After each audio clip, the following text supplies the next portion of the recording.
안녕하세요. 영화비평 중독과 해독입니다. 오늘은 여러분과 함께 우민호 감독의 남산의 부장들이 어떻게 역사를 재현하는가 하는 문제를 말씀드리려고 합니다.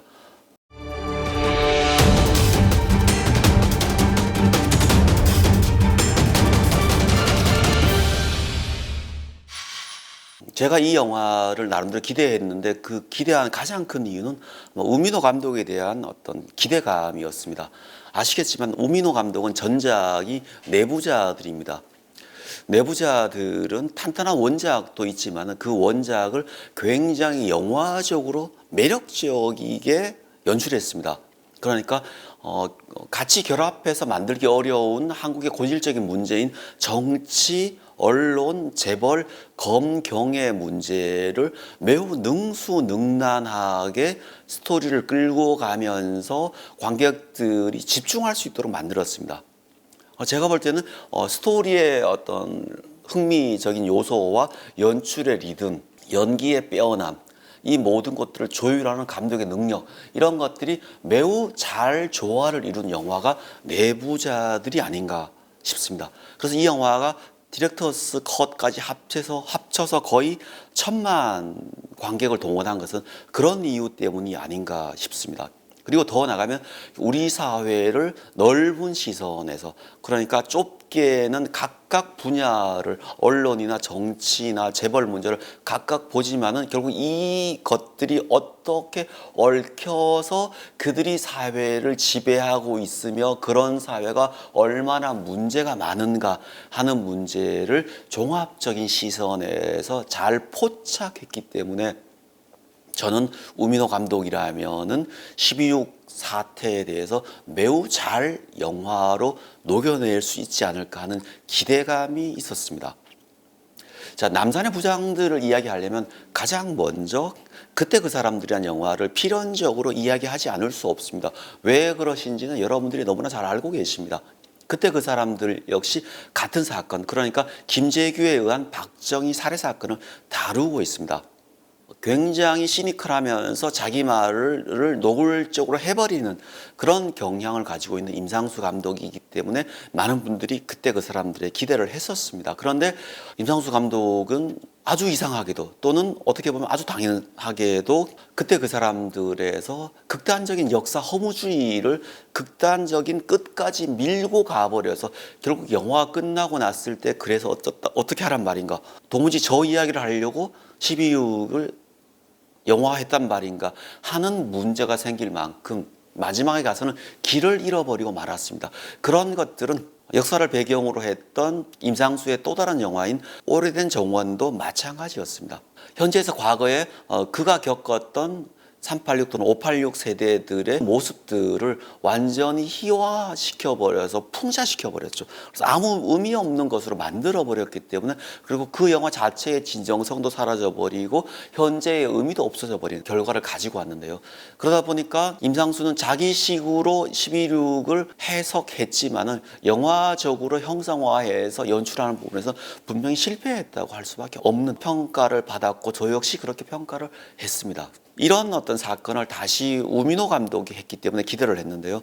결국 이 영화의 가장 큰 쟁점은 결국 하나입니다. 하나는 무엇이냐면, 왜 박정희의 오른팔 중에 한 명인 김재규는 그가 좋아했던 또는 그가 모셨던 박정희를 자기의 손으로 살해했는가 하는 문제가 극 속에서 잘 그려져야 됩니다. 또는 자기만의 논리로 역사적 재현이 영화 속에 되어 있어야 합니다. 현대사에서 가장 의문적인 사건 중에 하나가 바로 12.6입니다. 우리는 여전히 김재규가 왜 박정희를 살해했는지 알지 못합니다. 대신 많은 여러 썰들이 시중에 떠돌고 있습니다. 그러면 당연히 우리는 궁금해지는 것이죠. 우민호 감독은 그 많은 설 중에 어떤 것들을 영화적으로 효율적으로 그리고 있는가 하는 것인데요. 영화를 보신 분은 알겠지만은 기본적으로 남산의 부장들은 굉장히 복합적인 시선으로 김재규가 박정희를 살해했다고 이야기를 합니다. 제일 처음은 이제 전 중앙정보부장이자 친구인 박용각, 그러니까 영화 속엔 박용각이지만 실제 인물은 김영욱이죠. 김영욱과의 관계에서 김재규가 서서히 박정희라는 존재를 알게 됩니다. 그리고 그 스스로 영화 속에서는 곽상천이지만은 현실 인물은 차지철이죠. 그런 어떤 충성 대결에서 자기 손으로 김영욱을 죽여야만 되는 그 어떤 비참한 현실을 목도하게 되는 것이죠. 또 한 큰 사건 중에 하나는 미국이 계속적으로 박정희 전 대통령을 경계하는 것입니다. 독재자라고 생각하고 미국의 말을 듣지 않기 때문에 어떻게든 제거하려고 계속적으로 부장에게 힌트 또는 직접적인 어떤 메시지를 주고 있죠. 그리고 또 하나는 이제 영화 속에 곽상천으로 그려진 차지철과의 충성 경쟁입니다. 차지철은 분명 그 부장보다 낮은 계급이지만은 아나무인이죠. 실권을 자기가 휘두르고 있다고 하다 보니까 정말 아나무인입니다. 그래서 실제도 그렇고 영화 속에서도 그렇고 차지철을 먼저 죽이고 그다음 박정희를 죽이는 그런 순서로 이어지는 것이죠.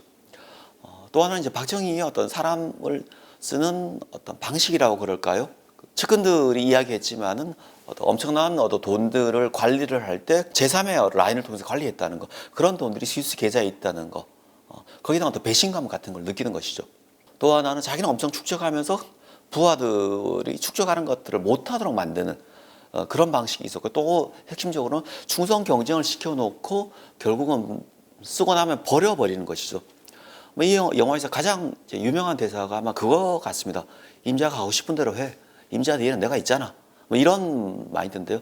결국은 그 임자가 하고 싶은 대로 하는 게 아니라 그 임자가 박정희의 심리를 잘 파악해서 그 심리에 맞는 일을 하는 것이죠. 그리고 나서는 결국은 과감하게 했기 때문에 버림받는 그런 게 영화에서 계속 이어지고 있는 것이죠. 또 하나는 이제 직접 부장이 가서 본 어떤 민주화의 분위기죠.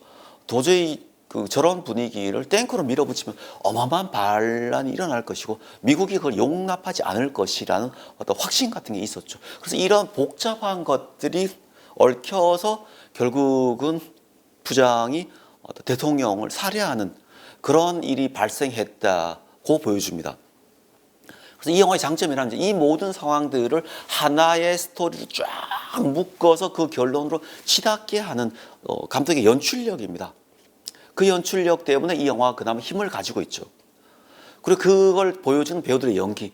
저는 뭐 많은 분들이 이병헌의 연기를 극찬하는데 저는 이병헌의 연기보다 이성민의 연기가 저는 정말 대단했습니다. 이때까지 박정희 역을 맡은 그 어떤 배우보다 박정희가 살아서 돌아온 것 같은 그런 끔찍함을 느끼는 연기가 이번 이성민의 연기가 였지 않는가, 뭐 그런 생각이 들었습니다. 그리고 배우들의 연기가 좋았고요. 또 하나는 이제 미장센이죠. 그 시대를 살리는 그런 어떤 미장센, 복고적인 미장센이 정말 좋아서 정말 그 시대로 79년으로 돌아간 것 같은 그런 느낌이 있었고, 편집의 능수능란함, 여러 이야기가 동시에 묶여나가는 그 힘, 이런 것들이 아주 좋았습니다. 이제 그럼에도 불구하고 여기서 이제 의문을 던져볼 수 있는 것은 그것입니다. 왜 굉장히 많은 제작비를 들여서 11.6을 우민호 감독은 재현했는가? 다른 질문을 하면은 11.6이라는 역사적 사건을 우민호는 자기만의 어떤 해석으로 보여주었는가? 그 부분에서는 이 영화의 점수를 높게 줄 수가 없었습니다. 왜 그런가 하면 이미 시중에서 알고 있는 많은 이야기를 조합했을 뿐이지 다른 어떤 해석이 없었기 때문입니다. 이 말을 좀 더 극단적으로 얘기하면 그냥 원작인 그 책을 보면 되는 것입니다. 아마 이렇게 얘기하면 감독님은 손해할 수 있는데 비평가인 제 입장에서는 그렇게 이야기할 수밖에 없습니다. 오히려 그렇게 따진다면은 역사적 해석 또는 해석의 새로움이라면 오히려 그때 그 사람들이 그런 장점을 더 가지고 있지 않는가, 그런 부분도 우리가 한번 생각해 볼 수 있습니다. 물론 그럼에도 불구하고 이 영화가 가지고 있는 해석이 완전히 없는 것은 아닙니다. 가령 이제 박정희를 많은 분들은 뭐 아주 깨끗하게 나라를 위해서 살았다고 이야기하지만 이 영화에는 박정희는 어마어마한 재산을 치부한 그런 어떤 독재자로 그려지고 있죠. 그리고 독재자 중에서도 아주 나쁜 독재자로 그려지고 있습니다. 그러니까 그때 그 사람들이 많은 부분 어떤 여성들을 자기가 마음에 들면 데리고 와서 하는 채용사를 고용해서 하는 그런 어떤 생마 같은 박정희를 그렸다면 이 영화에서는 그런 부분은 많이 빼버리고 자기 목적을 위해서는 피도 눈물도 없고 재산을 추구하는 그런 인물로 이제 그렸다는 점이 있을 수 있는데요. 저는 그것도 있지만 한편으로는 전두환을 상상할 수 있는 전두혁이라는 인물이 굉장히 흥미로웠습니다. 마지막 박정희가 죽고 나서 그 금고에 있는 모든 자금을 전두혁이 가져가지 않습니까? 그리고 그러면서 영화가 끝이 나면서 그가 다시 쿠데타를 일으켰다고 자막이 나오죠. 그리고 이 영화는 그런 어떤 독재자의 자식이 또는 후손이 전두환이고 그가 박정희와 똑같이 스위스 계좌은행 같은 것들을 가지고 왔기 때문에 똑같은 방식의 독재자일 것이라는 것. 그래서 광주 학살 같은 이야기가 그대로 이어졌다는 것들을 보여주는. 그래서 12.6 이후 아무것도 달라지지 않은 새로운 군부 정권은 말 그대로 신군부가 득세하는 그런 엄혹한 독재 국가가 그대로 이어졌다는 것을 영화는 보여주고 있습니다. 그렇다면 저는 이제 한번 의문을 가지고 싶어요. 뭐냐면 미국이 박정희를 굉장히 불만을 가지고 이야기를 했는데 그래서 전두환 역시 이제 비슷하게 탄압하고 강주 학살을 하고 그랬을 때 왜 미국은 전두환을 옹호했는가 또는 거부하지 않았는가 그 부분이 영화 속에 그려져야 되는데 그 부분이 그려지지 않았습니다. 그래서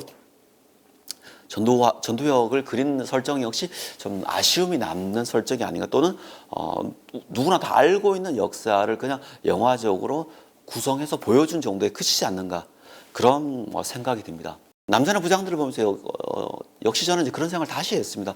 역사를 영화화하는 것은 참으로 어렵구나, 쉽지 않는 작업이구나.